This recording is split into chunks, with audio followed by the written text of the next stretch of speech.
بسم اللہ الرحمن الرحیم۔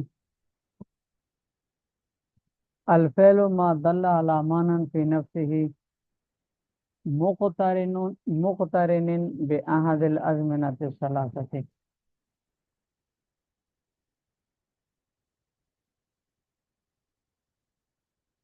جب مصنف رحمۃ اللہ علیہ کلمے کی پہلی قسم یعنی اسم کی بحث سے فارغ ہوئے تو اب یہاں سے کلمے کی دوسری قسم فعل کو بیان فرما رہے ہیں۔ فعل کی تعریف مصنف نے فرمائی ہے ما دل علی معنى في نفسه مقترن بأحد الأزمنة الثلاثة، کہ فعل وہ کلمہ ہے جو اپنی ذات میں موجود معنی پر دلالت کرے۔ ما دل علی معنی فی نفسہ، جو اپنی ذات میں موجود معنی پر دلالت کرے، غیر مقترن بأحد الازمنۃ الثلاثہ، اور باعتبار وضع کے تینوں زمانوں میں سے کسی ایک زمانے میں پایا، کوئی ایک زمانہ اس میں پایا جاتا ہو، ملا ہوا ہو، مقترن ملا ہوا ہو تین زمانوں میں سے کسی ایک زمانے کے ساتھ۔ فعل کی تعریف میں ما دل علی معنن یہ جنس ہے، اور کلمے کی تینوں قسمیں اس میں شامل ہیں، اسم بھی، فعل بھی، حرف بھی، جبکہ فی نفسی ہی سے حرف خارج ہو گیا کیونکہ دوسرے میں موجود معنی پر دلالت کرتا ہے، اور مقترن بأحد الازمنۃ الثلاثہ سے اسم خارج ہو گیا۔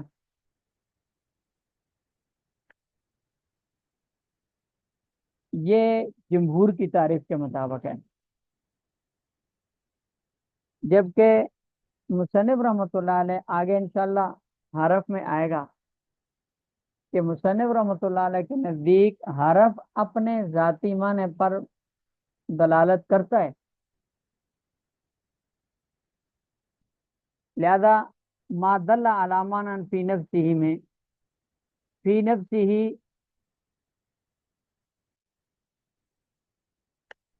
کی تعریف سے حرف نہیں خارج ہوگا، وہ مقترن بأحد الازمنۃ الثلاثہ کی تعریف سے خارج ہو جائے گا، جس طرح اسم خارج ہوتا ہے، کیونکہ صاحب کافیہ امام ابن حاجب کے نزدیک حرف بھی اپنے ذاتی معنی پر دلالت کرتا ہے۔ اس کی تفصیل آگے انشاءاللہ آ جائے گی۔ ومن خواصہ، اچھا اب تو مقترن بأحد الازمنۃ الثلاثہ، اس سے اسم خارج ہو جائے گا اس لیے کہ زمانے پر دلالت نہیں کرتا وہ، جیسے پھر اسم کی دو صورتیں ہیں کہ سرے سے اس میں زمانہ پایا ہی نہ جائے، جیسے زید رجل کتابن وغیرہ ہے، یا زمانہ تو ہو لیکن خارجی کسی امر کی وجہ سے آیا ہو، وقتی کسی لفظ کی وجہ سے اس میں زمانہ آیا ہو، جیسے صبح ہے، صبح کے وقت چلنے والی ہوا کو کہتے ہیں، غبوک شام کے وقت چلنے والی آواز کو کہتے ہیں، الضارب زید الان، الضارب زیدن الان، زید کو مارنے والا، الان کی وجہ سے اس میں اب کا زمانہ، غدن کی وجہ سے کل کا زمانہ، امسی آنے والے کل کا، اور امسی کی وجہ سے گزشتہ کل کا زمانہ۔ البتہ وہ افعال جو کسی عارض کی وجہ سے زمانے سے خالی کر دیے جاتے ہیں، جیسے افعال ماضی زمع، نعمہ، بیسا وغیرہ، وہ فعل کی تعریف میں داخل رہیں گے، یہ کہ وزن ان میں بھی زمانہ پایا جاتا ہے۔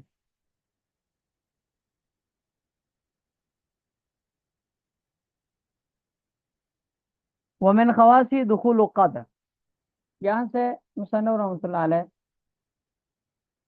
فعل کی کچھ خواص خاصیات بیان فرما رہے ہیں، تمام خاصیات نہیں بیان کریں گے، چند خاصیات مصنف بیان فرمائیں۔ یہ خاصیات جو مصنف بیان فرما رہے ہیں مشہور خاصیاتیں اور عام طور پر استعمال ہوتی ہیں، ان میں سے پہلی علامت ہے قد، کہ فعل وہ ہوتا ہے جس پر ہے قد داخل ہو، دخول و قد. یہ فعل کے ساتھ اس لیے خاص ہے کہ اس کے جتنے بھی معنی ہیں وہ صرف فعل کے اندر پائے جاتے ہیں. مثال کے طور پر قد کا ایک معنی ہے تقریب، یعنی وقوع فعل کے زمانے کے قرب کو بیان کرنا، جیسے قد قامت الصلاۃ ہے. اسی طرح اس کا ایک معنی ہے تقلیل، یعنی وقوع فعل کی قلت کو بیان کرنا، جیسے الکذوب و قد یصدق. ایک معنی اس کا آتا ہے تحقیق، یعنی وقوع فعل کے یقینی ہونے کو بیان کرنا، جیسے قد یعلم اللہ المعوقین منکم والقائلین لاخوانہم ہلموا الینا. تو ان سب میں فعل کی زمانے کے وقوع کے قریب ہونے کو، وقوع فعل کی قلت کو، وقوع فعل کے یقینی ہونے کو، تو یہ سب وقوع فعل کے ساتھ متعلق ہیں. لہذا یہ قد بھی جو فعل کے ساتھ خاص ہوگا، جس کے یہ معنی فعل کے میں پائے جاتے. اور دوسری علامت ہے وسین، دخول و قد، وسین و سوفا. سین استقبال اس کو کہا جاتا ہے، سین استقبالیہ کا داخل ہونا، جیسے سیقول الصفا ہو. اور تیسری علامت ہے صوفا، حرف تنفیذ ان دونوں کو کہا جاتا ہے، جیسے کلا سوف تعلمون. یہ دو فعل کے ساتھ اس لیے خاص ہیں، یہ دونوں فعل مضارع کو حال اور مستقبل کے درمیان فعل مضارع جو حال اور مستقبل کے درمیان مشترک ہوتا ہے، اس کو مستقبل کے ساتھ خاص کر دیتے ہیں. تین مستقبل قریب کے لیے اور صوفہ مستقبل بعید کے لیے آتا ہے. چوتھی علامت ہے والجوازم، یہ حروف جوازم کا داخل ہونا، جیسے لم یضرب.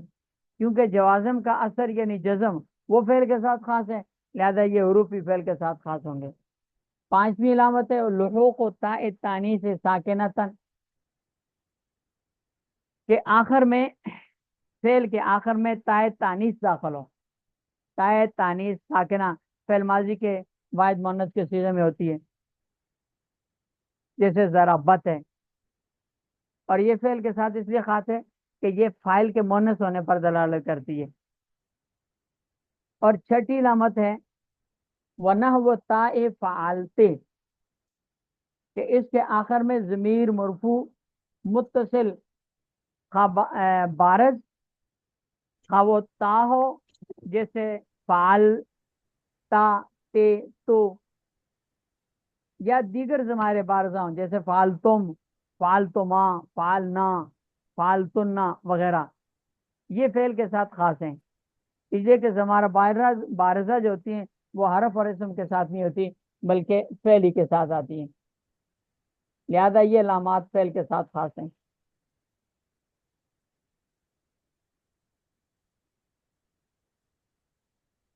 الماضی ما دل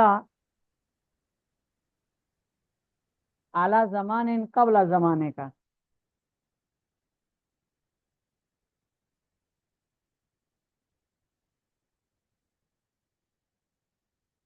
یہاں سے مصنف رحمۃ اللہ علیہ فعل کی اقسام بیان فرما رہے ہیں کہ فعل کی تین قسمیں ہیں: فعل ماضی، فعل مضارع اور فعل امر. پہلے فعل ماضی کو بیان کریں گے، پھر مضارع، اور آخر میں فعل امر کو بیان کریں گے. ماضی کی تعریف کی ہے ما دل علی زمان قبل زمانے کا، کہ فعل ماضی وہ فعل ہے جو آپ کے موجودہ زمانے سے پہلے والے زمانے پر دلالت کریں، اپنی وضع کے اعتبار سے موجودہ سے پہلے والے معنی پر دلالت کریں. دلالت سے مراد ما دل علی زمان قبل زمانے کا، اس میں دلالت با اعتبار وضع کے مراد ہے. فعل ماضی کا اپنا ایک وزن ہے، فعلا، فعلا، فعولا، فعلا یا افعلا، جو مختلف ابواب کے فعل ماضی کے وزن ہوتے ہیں. تو یہ اپنی حیثیت، شکل، وزن کے اعتبار سے پہلے والے معنی پر موجودہ معنی زمانے سے پہلے والے زمانے پر دلالت کرتا ہے. لہذا اس وضع کی جو قید ہے اس سے وہ فعل مضارع جو ماضی منفی کے معنی میں ہوتا ہے جس پر حروف جوازم داخل ہو کر اس کو ماضی منفی کے معنی میں کر دیتے ہیں، جیسے لم یضرب، تو وہ فعل ماضی کی تعریف میں داخل نہیں ہوگا، اس سے خارج رہے گا، اس لیے کہ وہ اصل میں فعل مضارع ہے. صرف حروف جوازم کے داخل ہونے کی وجہ سے وہ منفی بھی ہوا اور ماضی کے معنی میں بھی گیا ہے. اس لیے اس میں ماضی کا جو معنی ہے وہ وضعی طور پر نہیں پایا جاتا، وقتی اور عارضی طور پر پایا جاتا ہے. اس لیے ما دلہ سے مراد دلالت وضعی ہے. ما دلہ علی معنی اعلی زمانے قبل زمانے کا وہ فعل جو وزن اپنی وضع کے اعتبار سے دلالت کرے اس زمانے پر جو آپ کے زمانے سے پہلے. مبنی علی الفتح ما غیر ضمیر المرفوع المتحرک والواو. یہاں سے ہم سن رحمۃ اللہ علیہ فعل ماضی کا حکم بیان فرما رہے ہیں کہ فعل ماضی کے جو 14 صیغے ہیں ان 14 صیغوں میں 4 صیغے فعل ماضی کے ایسے ہیں کہ جو مبنی بر فتح ہوتا ہے، کیونکہ یہ ابتدائی 4 صیغے ہیں. ایک درمیان میں ضمیر واو والے یعنی جمع مذکر غائب کے صیغے کو چھوڑ کر، اس لیے ان 4 کی وجہ سے پورے فعل ماضی کا ایک ہی حکم بنا دیا کہ یہ فعل ماضی مبنی علی الفتح آتا ہے. فعل ماضی اصل میں ہوتا ہے مبنی، ماضی کے سارے چیزیں مبنی ہوتے ہیں. پھر مبنی کی آگے 4 چیزیں مبنی بر فتح ہوتا ہے، ایک صیغہ مبنی بر ضم ہوتا ہے، اور باقی یہ 5 ہو گئے، اور باقی جو 9 صیغے ہیں وہ مبنی بر سکون ہوتے ہیں. لیکن کیونکہ وہ باقی سارے صیغے بعد والے ہیں اس لیے سارے ماضی کو پہلے صیغوں کی وجہ سے مبنی بر فتح قرار دیا. مبنی علی الفتح یہ مبنی بر فتح ہوتا ہے کہ جب ما غیر ضمیر المرفوع المتحرک ہے، جب اس کے ساتھ ضمیر مرفوع متحرک نہ لگی ہوئی ہو. نمبر 2 ول واو ہے، اس کے ساتھ ضمیر واو کی نہ لگی ہوئی ہو. اور یہ 4 چیزیں وائم ذکر غائب فعلا، تسنیہ مذکر غائب فعلا، واحد مؤنث غائب فعلت، تسنیہ مؤنث غائب فعلتا. ان چاروں میں لام کلمہ فعل ماضی کا مفتوح ہے، فعلا، فعلا، فعلت، فعلتا. یہ 4 آئیں مبنی بر فتح. ول واو یہ جمع مذکر غائب کا صیغہ ہے. ایک صیغہ جمع مذکر غائب کا یہ مبنی بر ضم ہوتا ہے، جیسے فعلو، واو ضمیر والا صیغہ، کیونکہ واو ما قبل ضمہ جاتی ہے. تو 4 صیغے مبنی بر فتح ہو گئے، ایک صیغہ مبنی بر ضم ہو گیا جمع مذکر غائب والا. تو یہ تسنیہ مؤنث غائب تک صیغے پورے ہو گئے، 5 صیغے. وائم ذکر غائب، تسنیہ مذکر غائب، جمع مذکر غائب، فاعل مؤنث غائب، تسنیہ مؤنث غائب. یہ 5 صیغے پورے ہو گئے، 4 مبنی بر فتح، ایک مبنی بر ضم. اس کے بعد 9 صیغے جمع مؤنث غائب سے لے کر جمع متکلم تک 9 کے 9 صیغے مبنی بر سکون ہوتے ہیں. فعلنا لام ساکن آ گیا، فعلتا لام ساکن ہے، فعلتما لام ساکن ہے، آخر تک فعلتم، فعلتے، فعلتما، فعلتنا، فعلتو، فعلنا.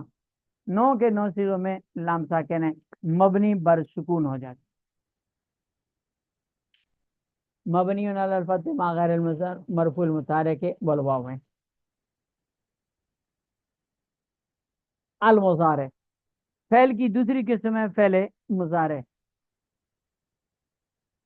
فعل مضارع کی تعریف ہے ما اشبہ الاسم باحد حروف نعیت لبقوعه مشترکا و تخصیصی بسین او صوفا. اس میں بحروف نعیت تک یہ فعل مضارع کی تعریف ہے. یہاں تک ما اشبہ الاسم باحد حروف نعیت، کہ فعل مضارع وہ فعل ہے جو حروف عطین جن کو مصنف نے نعی تو کہا ہے، حروف عطین میں سے کسی ایک حرف کے ذریعے اسم کے مشابہ ہو جائے۔ فعل مضارع چونکہ مشابہ ان کے معنی میں المضارعین فی الصفات والاعمال المشابہین، تو مضارع بے معنی مشابہ کے، فعل مضارع کو مضارع اس لیے کہتے ہیں کہ یہ اسم کے ساتھ مشابہ ہوتا ہے، اسم کی مشابہت کی وجہ سے اس کو فعل مضارع کہا جاتا ہے۔ اس کی اسم کے یعنی وہ فعل جو اسم کے مشابہ ہے وہ اس فعل مضارع کہلاتا ہے۔ فعل مضارع کی اسم کے ساتھ 3 مشابہات ہیں، لیکن مصنف نے ان میں سے صرف 2 مشابہتیں بیان کی ہیں۔ نمبر 1 لبکوئی مشترکن، کہ جس طرح اسم مشترک ہوتا ہے مختلف معنی میں، جیسے عین ان کا لفظ ہے یہ کئی معنوں میں مشترک ہے، اسی طرح قروء ان کا لفظ ہے یہ حیض اور طہر کے معنی میں مشترک ہے۔ تو جس طرح اسم لفظی طور پر معنوی طور پر مشترک ہوتا ہے، ایک لفظ کئی معنوں میں مشترک ہوتا ہے، ایسے ہی فعل مضارع بھی 2 زمانوں میں مشترک ہوتا ہے، حال میں اور استقبال میں۔ تو اشتراک کی وجہ سے میں یہ فعل مضارع اسم کے مشابہ ہوتا ہے۔ نمبر 2 وہ تخصیصی بسین او سوفا، کہ جس طرح اسم بسا اوقات کسی ایک معنی کے ساتھ خاص ہو جاتا ہے، مثلا اسم پر الف لام عاد خارجی کا داخل کیا جائے تو وہ ایک اسم معنی کے ساتھ خاص ہو جائے گا، وہ عاد خارجی والا معنی۔ اسی طرح فعل مضارع بھی خاص ہوتا ہے، سین داخل کریں گے تو مستقبل قریب کے ساتھ خاص ہو جائے گا، اور صوفہ داخل کریں گے تو مستقبل بعید کے ساتھ خاص ہو جائے گا۔ تو جس طرح اسم خاص ہو جاتا ہے بعض اوقات، ایسے ہی فعل مضارع بھی بعض اوقات خاص ہو جاتا ہے زمانہ استقبال کے ساتھ۔ ان 2 مشابہت، تیسری مشابہت مصنف رحمۃ اللہ علیہ نے بیان نہیں کی یہاں، اور وہ ہے حروف کے تعداد اور زبر زیر حرکات و سکانات، ان میں وہ فعل مضارع اس میں فاعل کے مشابہ ہوتا ہے۔ جس طرح اس میں فاعل میں جہاں جو لفظ متحرک ہوتا ہے فعل مضارع بھی وہاں وہی لفظ متحرک ہوتا ہے، جہاں جو لفظ اس میں فاعل میں ساکن ہوتا ہے فعل مضارع میں بھی وہاں وہ لفظ ساکن ہوتا ہے۔ اس میں فاعل میں جتنے حروف ہوتے ہیں فعل مضارع میں بھی اتنے حروف ہوتے ہیں، تو تعداد حروف کے اعتبار سے اور حرکات و سکنات کے اعتبار سے فعل مضارع مشابہ ہوتا ہے اس میں فاعل کے، اس مشابہت کی وجہ سے اس کو فعل مضارع کہا جاتا ہے۔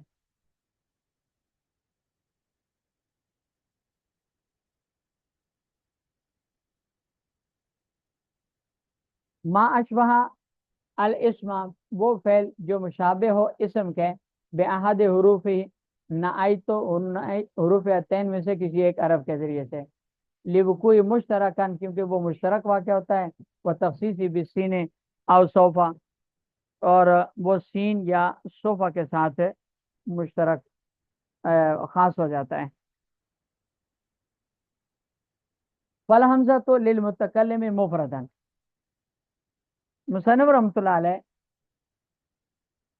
یہ جو حروف عطین ہیں ان کی تفصیل بیان فرما رہے ہیں کہ حروف عطین میں حمزہ یہ باعث متکلم کے لیے استعمال ہوتا ہے، نون یہ جمع متکلم کے لیے استعمال ہوتا ہے، اور یا یہ مذکر غائب کے 4 صیغوں میں، یضرب تضرب تضرب، یضرب یضربان یضربون، اور ایک واحد مؤنث کے صیغے، یہ جمع مؤنث کے صیغے، مؤنث کا یعنی جمع مؤنث کا صیغہ، تضرب تضربان یضربنا، تو یا 4 صیغوں میں آتی ہے، 3 غائب کے صیغے مذکر غائب کے اور ایک جمع مؤنث غائب کا صیغہ، اور نون باقی سارے یہ تا باقی سارے صیغوں کے اندر آتی ہے۔